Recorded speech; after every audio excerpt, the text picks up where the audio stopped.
जो 22 साल खुद सत्ता में रहा अपने परिवार को लेके, वो फिर आरोप लगाए गलत है। अब परिवार क्या देश के नागरिक नहीं है क्या? अब परिवार अगर ठीक से गाड़ी चलाता है तो ये देश की भाई नाव कौन से अच्छा चलाता है? तो परिवार के लोग ही तो नाव चलाते हैं। कहीं मजदूरी पर थोड़ी नाव चलवाया जाता है। जिसके हाथ में पतवार कौन चला सकता है वही खेमानहार हो सकता है। तो राजनीति में अनुभव से राजनीति चलती है, अनुभवों से देश में विकास होता है। अनुभवशील आदमी चाहिए। तो अनुभव जिनके पास है तो जो सीखा हुआ उसको मंत्री बनाया जाता है, जो आराम से प्रदेश को चलाए। तो जो माँ के पास, बाप के पास, अपने दादा के पास 24 घंटे सीखा हो उसे मंत्री बनाया गया तो अच्छी बात है ना, कम से कम। और नई युवा आप देखो, ये पच इसलिए नहीं रहा कि आधे से ज्यादा पिछड़े हैं मंत्री। कम से कम जो बचे उसमें आधे जो है दलित हैं, बहुत कम वो भी बड़े लोग हैं। तो इनके समय क्या था, नाम तो पिछड़ों की सरकार होती थी, लेकिन मंत्री कौन बनते थे? अगड़े बनते थे। नाम पार्टी पिछड़ा, अब बनते मंत्री अगड़ा।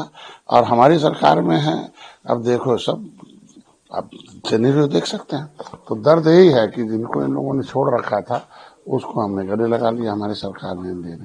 तो और कोई बात नहीं। जो कांग्रेस के नेता हैं जयराम रमेश, उन्होंने कहा है कि जो मोदी हैं वो ट्रंप की बातों का जवाब नहीं देते। ट्रंप ने कई बार पलटवार किया कि वॉर उन्होंने रुकवाया था पाकिस्तान से, वो सिर्फ कांग्रेस को बोलते हैं और किसी को बोल नहीं सकते। किस तरह इसको देखते हैं? हम लोगों ने मर्चेंट ऑफ वेनिस में इंटर में किताब पढ़े थे, उसमें लिखा था कि बुद्धिमान आदमी अपनी बुद्धिमत्ता चुप होकर बढ़ाता है।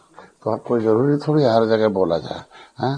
तो आज के दिन में जहाँ बोलना हो वहाँ बोला जाएगा, जहाँ नहीं बोलना हो नहीं बोला जाएगा। ममता बनर्जी हैं, उन्होंने एसआईआर का विरोध किया। उन्होंने ज्ञानेश कुमार को लेटर भी लिखा है और कहा है कि एसआईआर को रोकना चाहिए तुरंत। जिस व्यवस्था से इसे फायदा होता है तो उसके लिए वो लड़ता है। इस दुर्व्यवस्था से उन्हें फायदा था कि मरे हुए आदमी को वोट डलता था, 2 जगह वोट डाला जाता था, इससे ये लोग सत्ता में आते थे। और इस व्यवस्था को अब बदल रहे हैं चुनाव आयोग, जिससे उन्हें दर्द हो रहा। कौन आदमी चाहेगा मरा हुआ आदमी वोट डाले, 2 जगह वोट डाले? 70 साल से लोग कर क्या रहे थे? क्यों नहीं कागज दिया? क्यों नहीं? मतलब पहचान का संकट है आदमी को। 70 साल में भारत के नागरिकों को पहचान ही नहीं दे पाए। घर द्वार नहीं दिया, मकान नहीं दिया, रोजगार नहीं दिया, वो बेचारा कागज नहीं पेश कर पा रहा। ये गलत है ना आज के दिन। स्वामी प्रसाद मौर्य ने बड़ा आरोप लगाया है भाजपा को। उन्होंने कहा कि आतंकियों की बात छोड़िए, सबसे बड़ी आतंकी तो भाजपा है।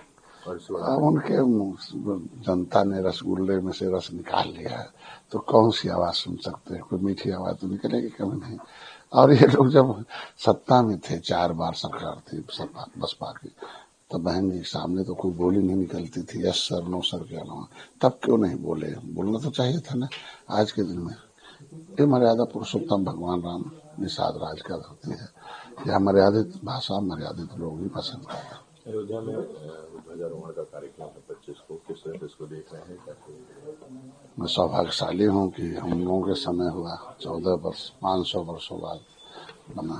त्रेता में कभी भगवान राम जब लौट के आए 14 वर्ष बाद, तो याद किया दशरथ ने, भरत ने पूछा भैया किसको बुलाना चाहिए, किस राजाओं को? तो उन्होंने कहा एक ही राजा है निषाद राज में, बुलाओ मेरे मित्र। जब दोनों आए तो राम राजा है, राम राज मतलब सुख का राज है, फिर से सुख का राजा है। तो आज के दिन में तभी होगा ना। कभी मुगल जो है तलवार लेके आए, अपना झंडा लहराए हैं, कभी अंग्रेज तोप लेके आए, अपना झंडा लहराए। अब फिर से भारतीयों के हाथ में सत्ता आ गई, फिर अब देश में ये लगवाना, ये भारतीय संस्कृति की पहचान है। इसलिए हर आदमी को गर्व करना चाहिए।